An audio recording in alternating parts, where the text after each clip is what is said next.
Welcome to our webinar, Sympatex, More Than a Membrane. My name is Kim Scholze. I'm the moderator. I'm working in the outdoor and sporting good industry for over 20 years now, and I'm head of storytelling for Sympatex. What does Sympatex stand for? What is happening in the various segments and fields of play in the markets, and how does Sympatex cope and develop ideas from that situation? I talk about these special topics and about the actual brand portfolio of Sympatex together with Dr. Rüdiger Fox here in the studio today. Hello, Rüdiger. Hello, Kim. I'm very happy for this conversation, and I'm happy that we have the chance to present the complete portfolio now. In the beginning, I think we do not need to explain to the industry who you are, but maybe to sum up, you are a visionary, you are an activist in the textile industry, and you have so many different backgrounds in various industries that it's important to understand that you close different loops or sectors together within the company of Sympatex, but also for the various markets. So maybe to an entry, it would be great if you sum up what is Sympatex, what does it stand for, and what is it for you? That's a lot of questions, and I try Yeah. my best. I think when we talk Sympatex, we probably need to talk three different levels of abstraction. First of all, Sympatex is an intelligent high-performance membrane, which is luckily ideally suited for automated assembly technologies like welding and thermoplastic deformation, where we currently work on. Secondly, on a level upwards, the material has proven major advantages in all aspects of sustainability, in all the core aspects of sustainability. And thirdly, we believe, looking at the entire industry, which is composed of 80% of polyester, a polyester membrane is a kind of a missing link in the functional part of our industry to close the textile loop. Thank you very much, Rüdiger. So getting a little closer to the portfolio of Sympatex, we have various pillars which we work on, which is apparel, shoes, and also contract and workwear. And within these three areas, there are principles, or let's call it bridges and components, which make the complete picture tick. So ideally, you set up the story, why is Sympatex what it is, and please show us the new brand portfolio presentation. I think the way we approach that question, who we are, what we want to do, is we really try to start from a helicopter view. And if you look at our industry, but also other industries at the moment, we are pretty much surrounded by tragedy. The impact of industrial activities on the environment, especially as much on the social composition, is dramatic. And there are areas like pollution of the planet itself, water, the consequences of global warming and air pollution, which you cannot ignore anymore. And so we look at that tragedy, but we believe we need to do something about it, but we can do something about it. And so that's where we started to say, well, actually, we are the first generation who knows about it, but we're at the same time the first generation with technologies and ideas that can actually solve these issues. And that's why in 2016 we said, let's close the loop. We want to close the loop. We actually say we reclose the loop because a loop is closed when you look at nature and natural behavior. So in a way, we try to emulate nature in a synthetic world of textiles. And we realized there's only one way how we can do this, pretty much together with everybody else. This is nothing we can do on our own, but we have set a clear target and a commitment publicly a couple of years ago where we say, by 2030, we want to be 100% circular and at the same time leave only traces the planet can cope with. And that's 9 years to come. Thank you very much, Rüdiger. And seeing the holistic view on it, the whole world, so it feels, is talking about circularity and 100% circularity by a time period. And even EU regulations and legislation start building it in. What does that mean for our industry at the moment? How many legislative processes will we see? And what does that mean in concrete terms working with Sympatex?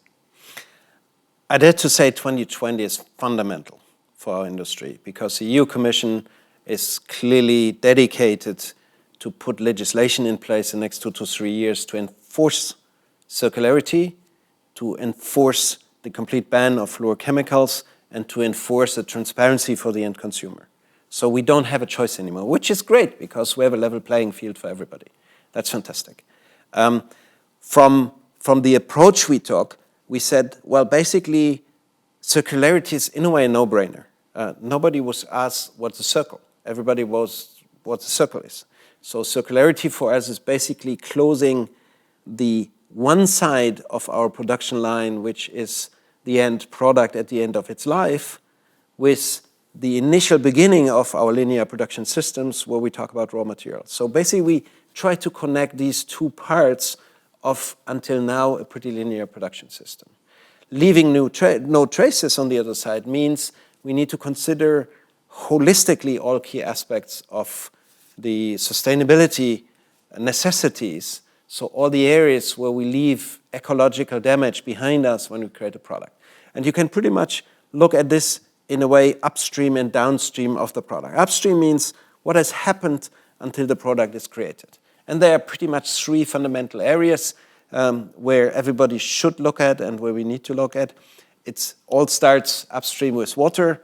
We have a clear strategy where we do all kinds of different implementation measures, change our products in a way that it leaves as little traces as possible. One example, the achievement we have is that the lamination process, how we do garments, now reduces the risk of microfiber shedding by over 50%. It's only a step. It's only a beginning, but that's one example. On the chemical side, I'm publicly known for claiming that we need a complete, uncompromised ban of fluorochemicals. It's outrageous what we are using as chemicals in our industry, and there's just no excuse for me. So that's kind of standard. But of course, there are other chemicals we look at, and we try to minimize it. And thirdly, the whole question of CO2. We started in 2016 to map scope 1, 2, 3, so the entire supply chain in terms of CO2 generation or climate impact in our industry. By now, a few years later, the industry realized that's fundamental. We are a big contributor to global warming. And if we just completely look at the entire supply chain in order to minimize and ideally make our impact positive. That's upstream. And the other side is what I said before, is downstream. It's a whole question of waste. Downstream, so when the product has left for the consumer, and normally the responsibility of an enterprise stops, we take the responsibility after the end of life when the product has left actually the consumer's hands and the consumer throws it away or want to throw it away. We look at what can happen to that product and how we can regenerate this back into a raw material. So these four areas are actually our key focus. We need to look at the order of magnitude. We need to realize 100 billion garments is huge. That's what we produce as an industry every year. 23 billion pairs of shoes. It's a couple of times lining up to the moon and back if you just want to visualize it. So it's huge. And for us, this is a source of future raw material, and that's where the focus is. As I said, it's almost like closing or putting the ends of a line, both sides together. There's, of course, durability issues, but this kind of no-brainer. Putting these two dots together, or these two segments together for us means on one side in our resource strategy or raw material strategy, we look at raw material sources which ideally come from textiles. So we look at how can we get sources that recycle textiles and put it back into a yarn that we can reuse, so it stays in circulation. And on the other way around, we do design for circularity. So we design our garments in a way through a monomaterial, or especially the laminates in a monomaterial way, that when they leave for the market, later on they can be collected and easily recycled. And that's basically what we understand by reclosing the loop. It's a start. I think we went quite a way in the last couple of years, but we're not perfect yet. Where we have been kind of happy is that it's recognized by now in the industry that a holistic approach is necessary. And that's actually what we're advocating for since a couple of years. And maybe adding that what you are saying is if the word on sustainability and understanding what the concrete steps might be, it's always important to consider all four issues. So it's how to use water, how to engage or work with energy, with chemicals and waste. And this is what you referred to, that the closing the loop needs to be like referenced to all these four elements and needs to be brought back into the circle. Absolutely. So if we see this as an holistic picture and then coming back down to what Sympatex delivers in solution or in education or in kind of partnership work, what does that mean concrete for your product and for the portfolio? I mean, before you start talking more than a membrane, you need to look at the membrane. So the most obvious one is we started with a membrane. And when you look at the membrane, in principle, it's composed from harmless polyester material, but still, we create an impact. So the first thing is we optimize the production system, that we really look at zero production waste. We have recycled all the materials, all the production waste into raw material again, so that part is tick in a box. We really convert 100% of the raw material into an end product. Secondly, the last couple of years, we worked hard to move away from fossil raw materials. There's still some, and we keep on working on this, but we managed at least a quarter of the raw material now to convert in waste from the paper, mainly the paper industry, where something was normally dumped somewhere, we just grab it back and convert it and upgrade this to a raw material, and without harming or changing the performance of the membrane. So that was one of the key focal areas. And from there, we said, okay, what else do we need to do? And here, for us, it was important to look at how actually is our innovation process working. And I know designers always want to have full degree of freedom, and I super respect their creativity, but we need to differentiate between creativity and innovation. For us, creativity is fantastic, but if it's not channeled in the right direction, you don't create innovation. And so for us, we said, okay, what are actually the borderlines for our activity? And that's where we entered into a pure monomaterial strategy. We believe if you create a sustaining bond through a lamination process between different materials, those materials need to be the same. There's just no question about it. Otherwise, recycling is massively hindered, if not totally impossible. So that was one of the fundamental borderlines of our activities. So we went into how we can actually emulate elasticity, emulate abrasion at the industrial standard under condition that we use polyester. And that's the journey we're basically in. We have done a lot, so we don't need to talk on performance factors, waterproof, windproof, all this, breathability, kind of no-brainer. I have to say apologies for all those people who work hard on this. I have super respect for it. But when you come from outside, you see this as one parameter which has kind of reached a hygienic condition level for our industry. So from there, we then went and say, what can we do on top? And to be honest, 45,000 millimeter water column performance on waterproofness is a lot. There are barely any rain which you can have higher pressure. So there are certain things which we just take for granted and we don't compromise. But then we moved on and said how we can actually maintain that level. We don't compromise. We maintain that level and going into the sustainability part. And here we have the advantage, the way the membrane is composed, we're not talking a microporous membrane, we talk about a polyester with a hydrophilic part and a hydrophobic part. That makes the composition of the membrane. So basically water is absorbed in the membrane and put on the other side, or humidity when you do the exercise. But the composition of the raw material helped us to go the sustainability trajectory without compromise.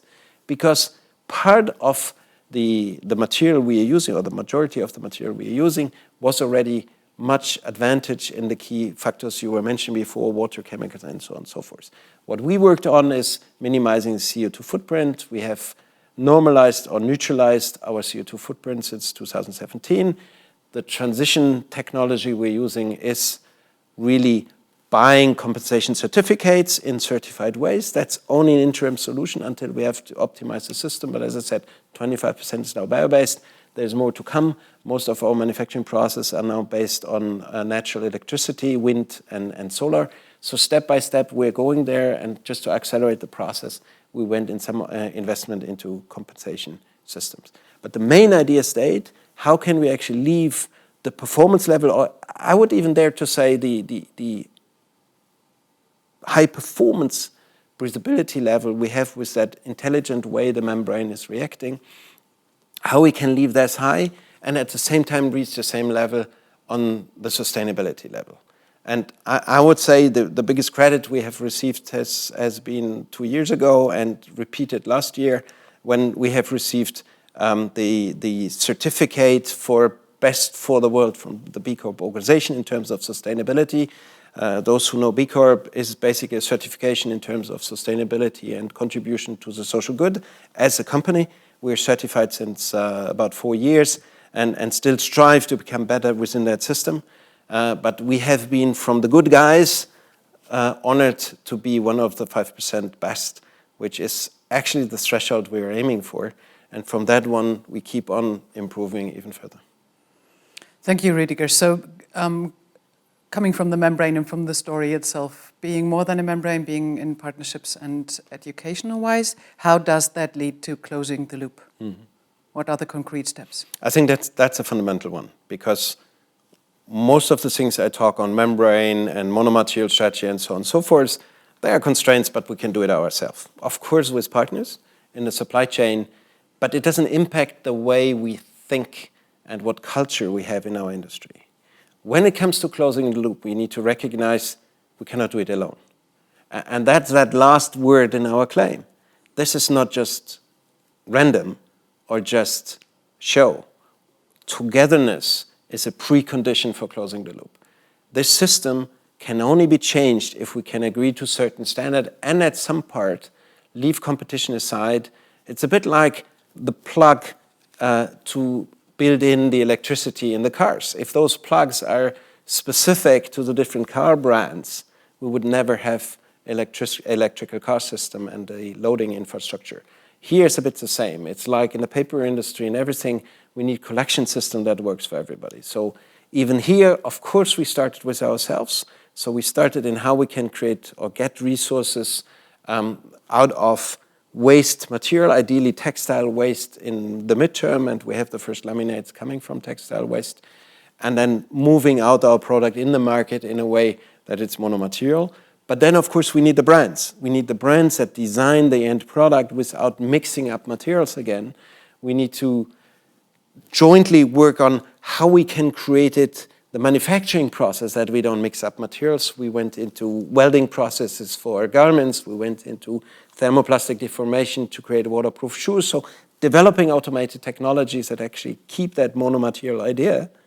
And then, of course, we need to work with the consumer.